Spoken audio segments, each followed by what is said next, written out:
Is this the GitHub's down meeting?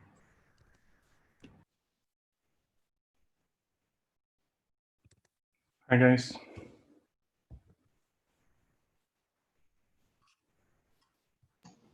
Hello. Oh.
I think we're probably okay to get started.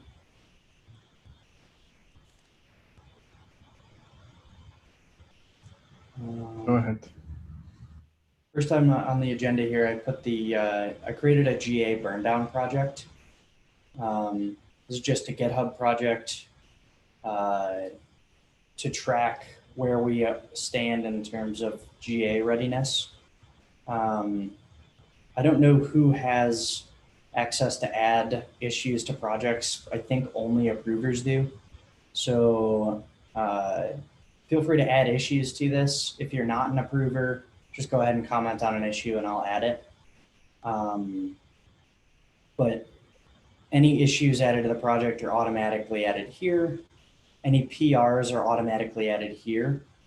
And when they get enough approvals, they are automatically moved over to this side. This is just something the specification asked us to do so that they can see how close each of the SIGs are to GA readiness. I think there's probably a handful of issues that are not in the project that should be, and there's probably some issues that need to be created. So this is, I guess we'll call it an early effort for this, but I just wanted people to know that it's here. Does anyone have any questions on this?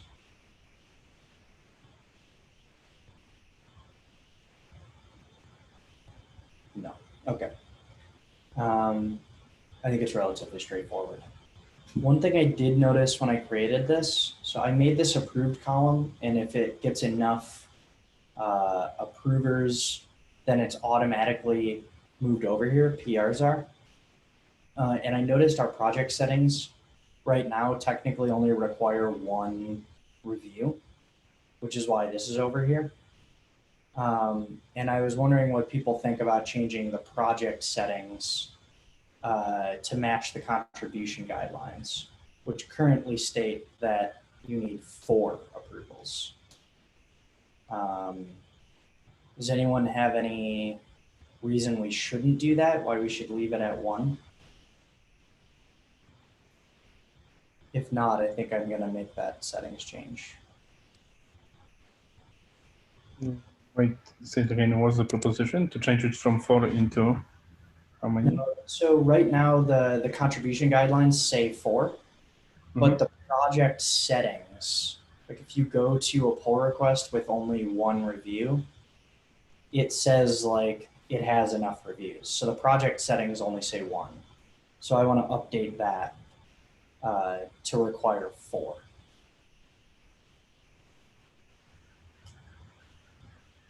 Yeah, it makes sense. There Admin, was some loophole in the 4 where, like, if you are an approver or a maintainer, then you submitting the thing is kind of an approval, a tacit approval, reducing it to 3. yes, I could set it at 3. Honestly, it doesn't, we're pretty good about waiting for that anyways. The only reason I even noticed is because this automation moved this one over, even though it only has 1. I think I'm fine setting it, like leaving the setting at 3, but still having the contribution guidelines say 4. Makes sense. Yeah, I think that's fine. And it's been a little while since I looked at the contributing doc, but it does seem like it's 4, but special case to 3 in there as well. Hey, Daniel, what's the automation you were talking about? Was there Hello, not? can you share the screen? Yeah, I'll show you. Let's see, project GA burn down. So the automation is very simple. Any issue or PR added to this, so any issue added to the project are automatically put into this one. So that's technically an automation. Any PR added to the project is automatically put in this one. And then once a PR gets the required number of approvals, it's automatically moved to this column. So the advantage of that will just be that maintainers would be able to quickly see which PRs are ready to be merged. Cool. So then once they're merged, they're automatically moved to done. And the ticket should close and automatically also be moved to done. So we'll see how well that works. But the automation options are simple, to say the least. There's not a lot of configuration available, unfortunately.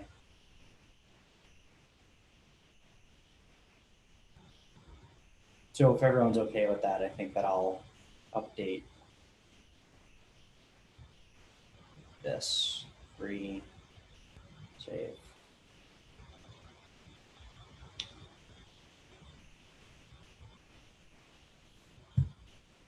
So, okay, that's that. Does anyone have any questions on that before we move on?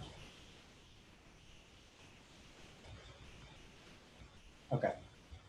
So I do have a couple of PRs that are going to be incoming. They're not ready yet, so I just wanted to let you guys know they're coming. The Lambda instrumentation is the big one.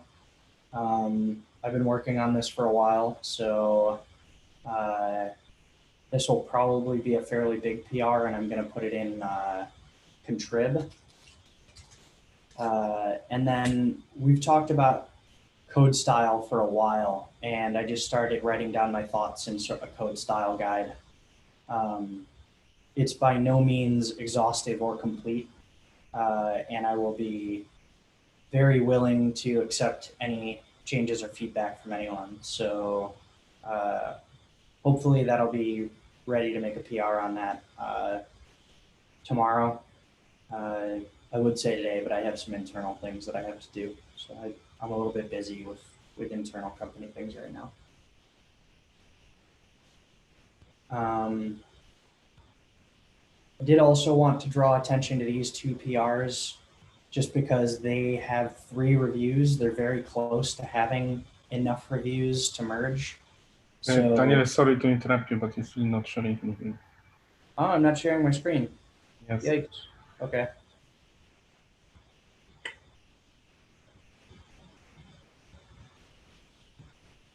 Is that better? Yeah. Okay. So these 2 reviews. This one is just a environment variable configuration, so it should be relatively straightforward. And I'd like to get that merged. This one's obviously a little bit bigger. It seems close to being ready to be merged, but it looks like, Bart, you had some open comments and concerns on this, and there's been a lot of discussion. So I didn't really know what the state of those discussions were, and I was hoping that you could let me know sort of what your thought process is here, like how close do you think this is to being ready, or what is still waiting on this? I just added the comment, but so I can just repeat this one. That basically the spec says about meter provider, nothing about push controller. So we won't have a meter provider after this PR is gonna be merged, which will be a bit weird if someone just looked at this one and, according to spec, we need to have meter provider. We don't have it. So it's mostly a naming issue. Is that what you're saying? Yeah. Okay. But then on the other hand, if you just change the push controller back to meter provider, how can you make a meter provider to have a full controller strategy? Yeah, previously the controller and the provider are, or I guess currently, they're separate components, Yeah. but it's a little weird because if you look at like the way that the whole controller is implemented,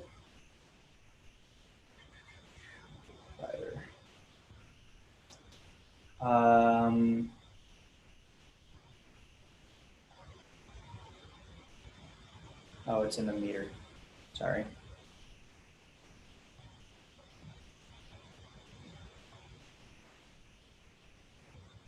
So right now we're just like doing new push controller and not assigning it to anything, which is like, this is kind of weird to me. So I think this is what he was trying to, sort of merge these components together because, while this is a separate component, it's a little odd that it's like set up this way. I don't know if anyone has any better ideas without necessarily merging these components together, how they could be still separated but not have to rely on like this, very side effecty behavior. Can we have just a config configuration where we say the strategy and then inside you either use the push or pull controller, or you maybe even your own if people wants to? Would that be possible? Just add it to the config here. Yeah. But then you would still, so you're still As an optional, yeah. Yeah. So then what would the default be? Push controller? Yeah, the default will be push. You can override with pull, or people can create your own controller and do whatever you want with this. Yeah. So the reason that it calls new here, I guess, is because it sets up timers and stuff. Like this whole controller class is very simple, but it's essentially only side effects. It's kind of weird to me. but I definitely think it should be configurable.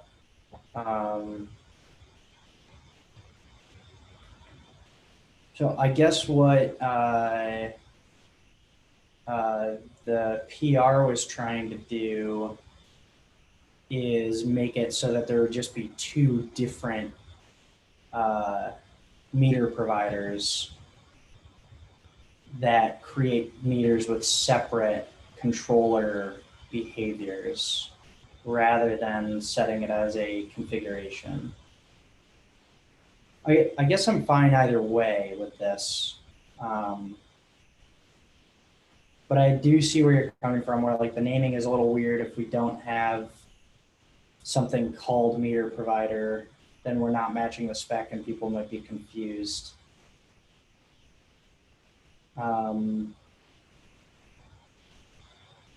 Yeah, I guess let's see what he responds to your comment. We'll see what he says. It might be better though to split it out as a config rather than having two separate like provider interface controllers.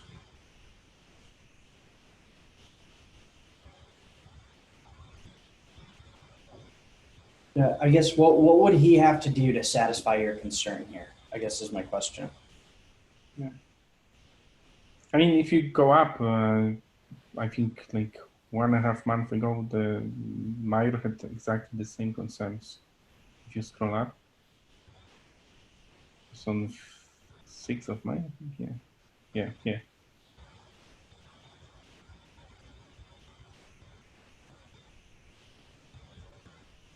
Yeah, I got it. Okay.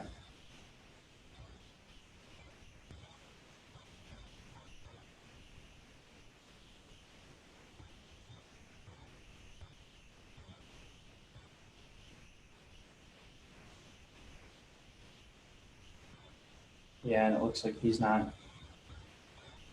I mean, if we go with a push controller, we'll have to explain then in the doc why we did like this, right?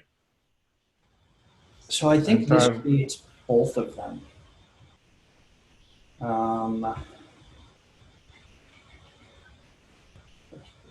Yes.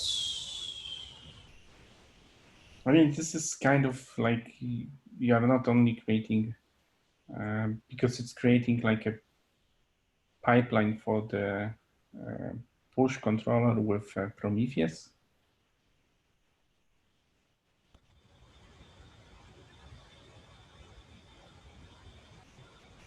Yeah, so it looks like he implements API meter provider.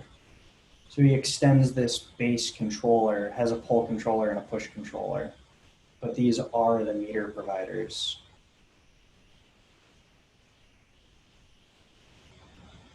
I think it's probably simpler to just put it in the config.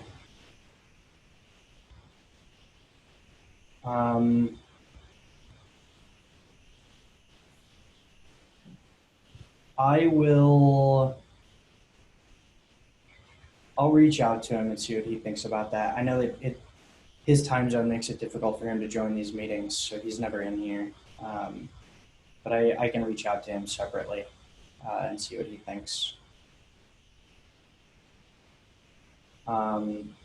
So I guess this one is on hold for now. But this log level one is uncontroversial and only needs one more review. So I think this should be relatively easy to merge soon. So I would appreciate it if someone would review this.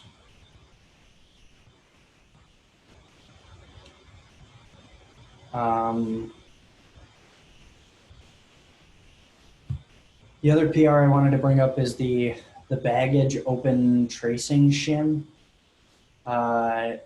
Someone who's not an approver, not a regular contributor, created this PR a long time ago, in March. But it's a relatively simple PR, and it only depends on the API. So I think it should be relatively easy to get this merged. So I would appreciate it if people could review this just so we have something, because this is required by the spec, and it's something that we should have for GA. So just because it's old and I'd like to get it merged, I would appreciate it if people would review this. Can you add to this GA project? It is in the GA project. Ah, okay.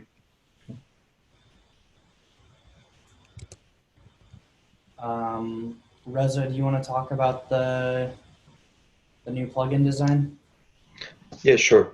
So this is just a prototype I made ready, so you can have a look and see how big the code can get, like how much needs to be changed and what needs to be done. So I've tested this PR with the existing plugins right now, and it's working. None of the plugins have to be changed.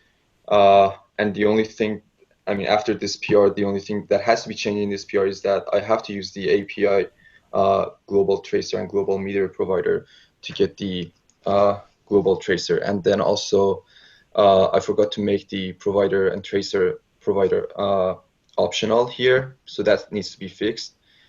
So if you think this is good and you want to move on with this, the only thing that has to be changed probably is just changing the test and writing some new ones for the plugin enabler, which someone suggested that should be renamed to plugin manager, which I think makes sense. Yeah, I think that's Valentine. Yeah. I actually had comments on this that I thought I had submitted, but I guess I didn't. Oh, pending. There we go. Comment. So what I had noticed was just the meter provider that you added to the enable method is actually not used anywhere. Well, yeah, it's not right now. So the meter provider is just going to be exactly like tracer provider. You're right. So it's just going to be used to get a meter, and it's going to be assigned to the meter field in the plugin. So that's added to the plugin right now. So Right. I just, All with I this mean PR, is I just checked. Yeah, you're right. you added meter provider here, but you need a corresponding this.meter. Right. Because Yeah. you have a type assertion that meter is here when it's actually not. Right. Yeah, that's true. So obviously there's still work to be done on this, but I think the overall design is good. It works for me. It seems like not a huge change, which I do like. I agree plugin manager is a better name than enabler because you can also stop them. So it does more than just enabling plugins. But other than that, you know, I think that this this works for me generally. I don't know if anyone else has had time to look at this, but you know, I think you're moving in the right direction here.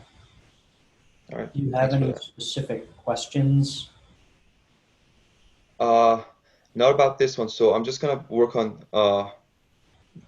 finishing the test and then also applying what you just said, making it work with the meters. So yeah, I guess that's gonna be it. So I think I'm gonna have a PR ready for next week probably. Okay. I did also notice Valentin's not here, but he brought up the idea of essentially always using the global, and that would be the only option. Obviously, if we do that, then that sort of removes basically everything you've done in this PR, right? Because that would be modifying the plugins to use a global. I think that this would have been a good idea a long time ago, but now we have so many plugins that require it to be passed in that I think it's too late for this. So I think you're moving in a good direction. If you have any questions, feel free to reach out. I'm always happy to help. Thank you. So the short answer for this question would be to use an optional, and if not provided, then use a global. Yeah. So if we look at the, did I just close it? No, I didn't. So if you look at, yeah, this is a good example.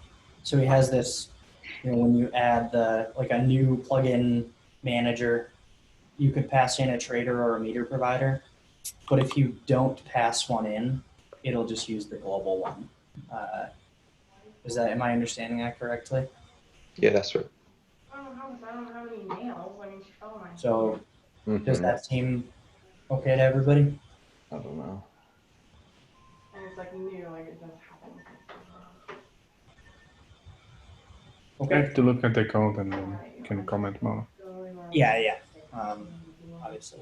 Okay. It's okay. I should have done that. Then do you want to talk about the linter? Yeah. Yeah, sure. So I saw that you commented on it, so that's going to resolve all the issues. So I think I'm just going to undraft the PR. So it's been approved, so it's going to get merged probably. Okay. So yeah, you haven't made the changes from the doc, but yeah, so everything is at least has a plan for fixing it now, right? Right. It's just going to be the DNS package, which I think Olivier hasn't been active very recently, right? He doesn't. Yeah, he's been busy with stuff at his regular job. I think so. The DNS promises. I'm not sure what's going on here because obviously this passes the tests for Node 8, so it must be behind some flag. I haven't looked at the code or anything like that to see why this fails. No, this says it shouldn't work before Node 11 or 10, I guess, but our tests are passing on Node 8. So I haven't really looked into why that is, but I do want to make sure that the tests are actually running because we've had issues in the past where a package was completely skipped with the tests. So if you could please make sure that this is not an actual issue, or maybe find some way to explain why this is happening, I would appreciate that while you're working on the linking stuff. Or maybe in the core we have a bug then, because this is skip it. It might be. It skips it? I don't know. I'm just saying, that. Yeah, I mean, it might. Let's see, we could probably. So either here is something missing or the core repo is missing something. That's why it's not tested. Also, I got one more question about the GitHub action for checking the linter. So I think the link that I sent, I think is that valid? Does that seem valid to you guys? It says that because the pull request event is being sent to the contrib repo and it doesn't have the workflow, I think that's why it's not being run in the PR. Yeah, I think that's probably correct. It's running in your branch though, right? Right. Yeah, I think that's correct. Okay. That's a security thing, I think, because if it ran in the branch, then I could, for instance, on a project, I could open a bunch of PRs with actions that they have not approved that would run and fill up their action queue. You technically only have a certain amount that can run and things like that on the free tier. So I think it's to prevent that from happening. So once it's merged, it will actually run. I did look at it on your branch. It looks good to me. So I'm not too worried about that. If there's problems once we merge it, we can always fix them incrementally. All right.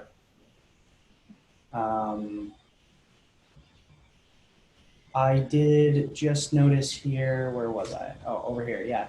So he skips the tests if it's not node 10. So instead of ignoring them, I think you should change the package JSON and probably also the README to make it clear that this is node 10 and newer only. Okay, so I should update the node from 8 to 10, right? 10.6.0, it looks like he's Okay. decided here, and I'm sure that's because of some, there's probably some reason.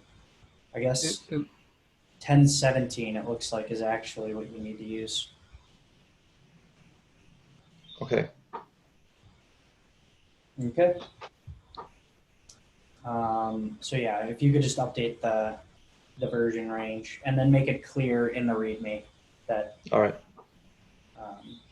I would appreciate that. Thank you.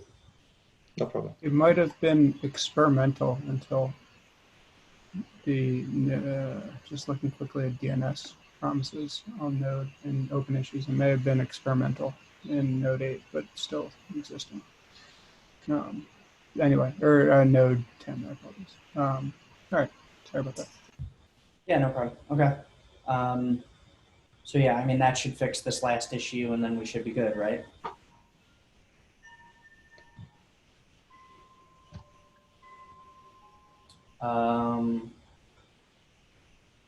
Caroline, you want to talk about this?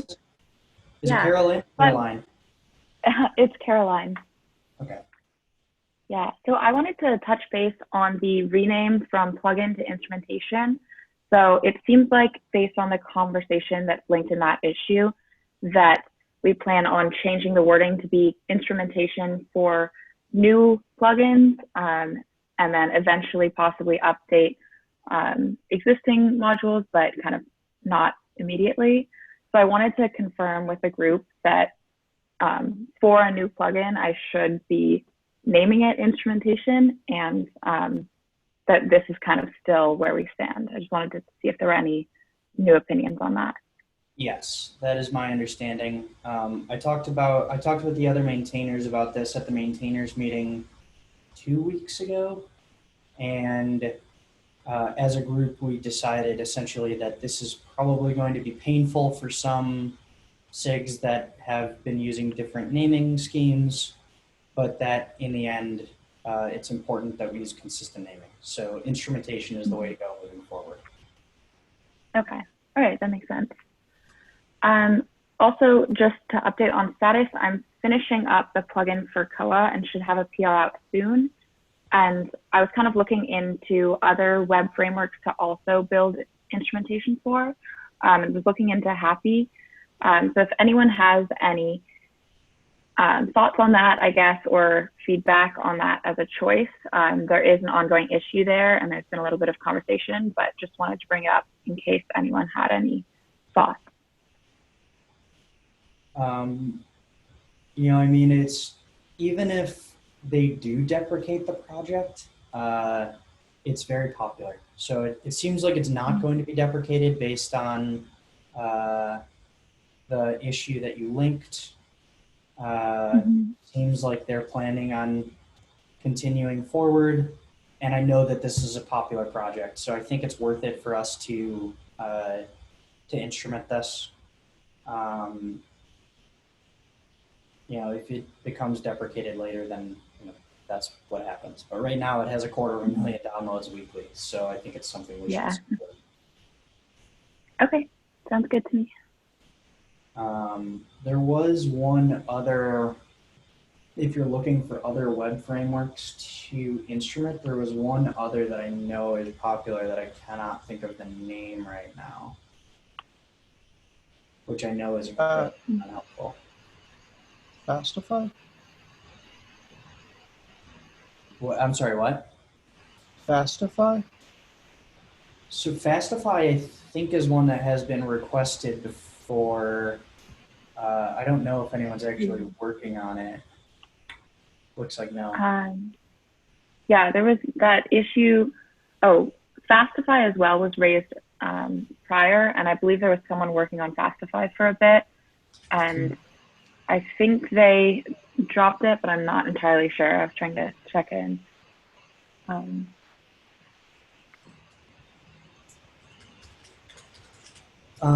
If I think of the name of that module, I'll let you know. But it's the only other. It was the only other one that I thought of at the time. But Connect is another one, but it's like, I think, mostly middleware or something. I don't really know. Connect is actually part of the Express project. Right. Sorry. Yeah. I know it was a separate project at one point, and then they merged it, and then I think it might actually be separate again, but it's just the middlewares. Gotcha. All right, sounds good. I can't think of it. Sorry.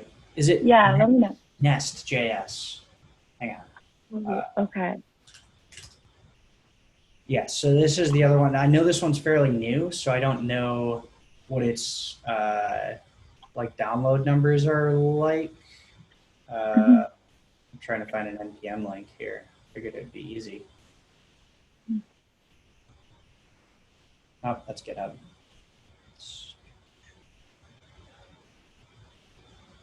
Yeah, either way, I think this was the only other one that I thought of. So I'm not entirely sure how popular it is, but I know we've used it for some internal projects at Dynatrace, and that was the only reason I thought of it. Okay. Yeah, I'm looking at the download numbers, and it actually looks like it has like 300,000 weekly. So that's also a very strong contender. I can look into that more. Okay, and I know that that one is a little bit more, like it has obvious extension points and things like that. It should probably be fairly easy to instrument, actually. Okay. Okay, good to know. All right. Matt, would you like to talk about the SDK package? Yeah, I just wanted to bring it up because it's a PR that's been there for a while. In general, I think it's in really good shape, but I think there was like a lingering question about resource auto detection.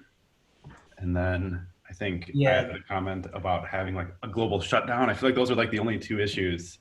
So the global shutdown I'd like to add, but I think actually the PR that I was waiting for merged because I made one for, yeah, it merged. I had a PR for like wait for force flushing callbacks so that you would know when they were done, which is important for the shutdown process. So I'll add that to this, but I agree with you. I think this has been sitting around for a while. It has had quite a few comments, but I think it's ready for reviews, and we can get it possibly merged. And you know, if changes need to be made incrementally, that's easy to do. But I think the broad stroke sits generally there. Yeah, I'm eager to approve this. I would also settle for a rebase or merge of master in here, because I've been secretly building on top of this thing for a little while, and like it's quite painful what I'm doing locally to kind of get all the changes together. Okay, I just merged master into it, so awesome. Hopefully that should help you. I didn't realize you were actually using it. Has it been working well for you? Yeah, so far I haven't really run into any problems aside from maybe the resource detection, but because it's annoying to call it separately. It's annoying to call them separately, but for some reason, when I auto detect resources, then SDK start, my resources are not getting applied properly. When I auto detected resources like manually and just added the resource myself, like it worked. So I was a little confused. I didn't dig too deeply into it. Okay. But I did have a comment in terms of auto detecting resources, in that like, if you do choose to auto detect, you kind of have to auto detect and then wait for that to resolve and then start the SDK. So like it might be easy enough just to add a auto detect resources flag to the SDK config that will do that during start for you, I guess. Yeah, the biggest issue, the reason I didn't do that is because it makes asynchronous calls, and there's no way to await anything in like a constructor. So, you know, those calls are usually fast, but if you potentially had one hang or fail or something like that, thered be no way to know that. So it wouldn't, if it wasn't in the constructor, but it was an SDK.start, does that change your opinion at all? Does not change. Yeah, no, I mean, that would also be fine. You mean if like the SDK.start was asynchronous and did any waiting required? Yes. Yeah, I mean, that's fine with me also. I think it may already actually be asynchronous. Oh, it's not. So make this method async and then make this method, I guess, synchronous and make a flag that defaults to true for auto detecting resources in the constructor and the configuration here. Is that what you're suggesting? I'm suggesting, I'm in no way confident that this is a better situation though. So like, don't do it unless you think it is. I think it's a small amount of work, so I can try it and see how it works locally, I guess. Just out of curiosity, you said you're having issues with the auto detecting resources. What detector are you using, or like, are you just using the environment variable one? Just so when I go to try to track this problem down, I want to use as similar a setup as possible. Yeah, when I was playing around with it, it was only the environment variable detector. Okay. That's the only applicable one. The other ones would have failed. That's And the easiest one to test anyway. yeah, and then I immediately thought that probably the auto detection was the broken thing. So I just did that manually, where I Okay. imported It the probably detect is the resource, auto-detection. method myself. I have a question to this. Would it be possible, instead of like blocking this, wait, for example, with exporting the spans until the resources are being detected? So you are not blocking, in fact, the SDK, but the moment of when you want to export the spans or metrics, you simply wait until you get the resources. So that would work, but it would require re-architecting the resources completely, because right now the resource is stored on the provider. It would probably require storing them in a separate global object, or a, But they can be on the provider. They can be like a promise. So when they are resolved, you can do something, and then just a matter of getting them would be you getting this as a promise until it's resolved, and then you follow with exporting. I got it. So you pass it through the entire export pipeline as a promise. Yes. So nothing will be blocked until you really need to export something. I kind of like that idea, actually. I think the biggest issue that I see with that is if you have multiple resources that need to be merged together, it can be odd to, since they'd be promises, you probably have to store them as an array of promises to potential resources. Yeah. But I think that's probably fine. I have to think about that a little bit more. I don't have an immediate answer, but it seems like a good idea at first. My first thought is that seems like a good idea. Will that still work, even given that resources are piped through on each individual span and metric record as well? Yeah, it would just have whatever the first, because it would be the same reference everywhere. They're not copied. They're copied by reference, so it wouldn't necessarily matter. The exporter would just, the first time it sees the first span, it would await the resource, I assume with some reasonable timeout. And then I guess it would store the resource in the exporter at that point.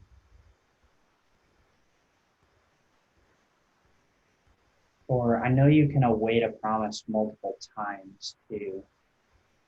I don't know if that has performance implications though. And like I said, I have to think a little bit more about that. I'll play around with both suggestions and I'll see what feels more natural, we'll call it. Yeah, and I think as we start using resources, like they were pretty experimental, and we ported over largely what was in Open Census as kind of a starting point. So I could see as we start to use these, like needing to smooth out some rough edges, I guess. So like if it becomes clear that there is like some better designs that could be around, I think we should capture that and set it and make an issue for some possible improvements there. Right, okay. Speaking of resources, Matt, did you see the issue that I created and actually assigned to you? The auto detection OTEP merged. It looks generally in line with what we already have, but since you implemented our auto detection, I just wanted to make sure that you were aware that this OTEP merged, and you know, if there's no action required, you can feel free to just close this issue with no action required. That would be totally fine. I just wanted to make sure you were aware of it. Cool. I was aware of OTEP 123. I hadn't realized that it merged, and I didn't yet see that this was created or assigned to me. So yeah, I'll take a look through it. Okay. This might be like a good chance if there are like some wish list items on resources to take care of those. Yeah, I think so. And the spec should be coming in shortly. Obviously, the OTEPs are always kind of hand wavy, so I don't imagine there will be any real action required based on the OTEP, but the spec will be coming in, I think, pretty soon. Cool. Does anyone else have any outstanding issues or questions that they would like to bring up?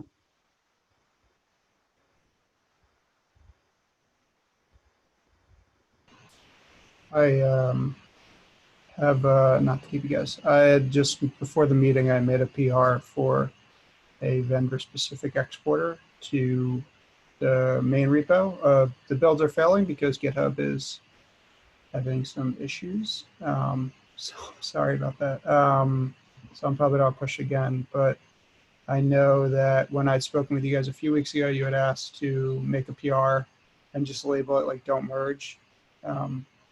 But it would just be a better way to get reviews. So I did that. So yeah, if any of the maintainers want to give it a look, or anyone, you know, or not, just anyone has any feedback, it'd certainly be appreciated. It's a little rough. I don't have a ton of. Okay. First thing I'm going to do is request changes so this doesn't get merged. Thank you. I appreciate that. Yeah, I wasn't sure how to make it more clear. I was thinking about the like skull and crossbones emoji. But yeah, so it's out there. It's a little chunky because I had to add my own processor for a Datadog specific export for Datadog exporting, and then also a specific probability sampler and propagator. So it's a little chunkier than a normal exporter PR might be. But yeah, any feedback is helpful. Okay. Just out of curiosity, why did you need to create a separate probability sampler and a separate span processor? What were the shortcomings that you needed to solve by doing that? Sure, that's a good question. Totally fair. So Datadog's trace agent, which you can think of as an equivalent to, I guess, the collector, you know, it's a daemon that listens for traces and flushes them to an API intake endpoint, requires complete traces sent. So the batch span processor just flushes spans in a batch, but they can be spans of an incomplete trace, spans of any, you know, just random spans. So for the processor, it has to queue for essentially completed traces, and then it flushes completed traces on it. You know, there's it checks on an interval for any completed traces, and it flushes those. So it it doesn't flush until all of the children spans are also closed. Is that the idea? Yeah, there's like a heuristic that's like if the number of finished spans is, what is it? Yeah, it's like, what is it? Any span that's started, there can't be more started spans than finished spans, essentially. And then as far as the, what is it? What did I also add? The probability sampler. Again, there's some obscure vendor-specific things where we generate, Datadog generates some metrics at the collector level, the trace agent level. And at the moment, with probability sampling, spans that are not sampled are also not recorded. And so it makes it difficult. It makes it, and you don't have access to the probability rate at which spans that you do sample were sampled at the exporter level. So it's difficult to generate things like a hit count because you don't know what spans didn't make it to the, the export pipeline. So all this is it's just a rip of the probability sampler, but it just changes, instead of not record, it's just record but don't sample. Got it. Okay, so I know that there are two things that we could do to make it so at least you don't need the sampler. One, I know that there is some specification in progress. I don't think it's merged for returning like the probability actually used as an attribute on spans. I know that there's some specification running around for that, but I don't know what the status is of that, other than I know it's still open and not closed and not merged. The second thing we could do is on our probability sampler, and probably on all of our samples, we could have a record or not record configuration for non-sampled spans. We could allow that behavior to be configured. Yeah, I mean, those both sound totally reasonable. I definitely don't want to add more complexity to the core sampling logic just to support, my use case, but I do think it's a use case that I do think understanding the sampling decision that was made at the span level at export time could have a variety of uses. It feels like valuable information. But yeah, if you want to link to the spec issue, I can comment or add my, Yeah. I mean, you don't need to do it now, but sure. Okay. I'll just link it in your PR. Sure. I can throw my 2 cents in there. But yeah, it's cool. It's that was it. I don't need to waste everyone's time. Not a waste. All right. Anyone else?